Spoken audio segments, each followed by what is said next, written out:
আর.জি. কর কাণ্ডের পটভূমিতে তৈরি স্বল্প দৈর্ঘ্যের ছবিতে অভিনয় করে বিতর্কে তৃণমূল ছাত্র পরিষদের নেত্রী রাজন্যা হালদার।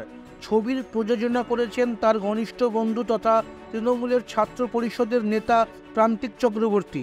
এমন স্পর্শকাতর বিষয় নিয়ে ছবি তৈরির বিষয়টি মেনে নেয়নি তৃণমূল ছাত্র পরিষদের পক্ষ থেকে বিজ্ঞপ্তি জারি করে জানিয়ে দেওয়া হলো প্রান্তিক এবং রাজন্যাকে সংগঠনের পদ থেকে সাসপেন্ড করা হলো। যদিও এই সিদ্ধান্তের পরেও নিজেদের ছবিতে কোনো পরিবর্তন হবে না জানান রাজন্যা। তিনি বলেন, আমরা জানি কোন উদ্দেশ্য নিয়ে এই ছবি তৈরি করেছি। স্বল্প দৈর্ঘ্যের ছবিটি মুক্তি পাওয়ার পরে সকলেই বুঝতে পারবে এটা কোন উদ্দেশ্য নিয়ে করা। তবে সাসপেনশন প্রসঙ্গে দলের সিদ্ধান্তকেই চূড়ান্ত বলে মনে করছেন রাজন্যা। তিনি বলেন, প্রবাদ রয়েছে, প্রচ্ছদ দেখে কখনো গোটা উপন্যাস কেমন তা নির্ধারণ করা উচিত নয়। দল থেকে সাসপেন্ড হওয়ার আগেও আমি বলেছিলাম দলীয় সিদ্ধান্তই চূড়ান্ত। আমার মনে হয় আজও আমার আদর্শের জায়গা থেকে এটাই বলা উচিত, দলীয় সিদ্ধান্তই চূড়ান্ত।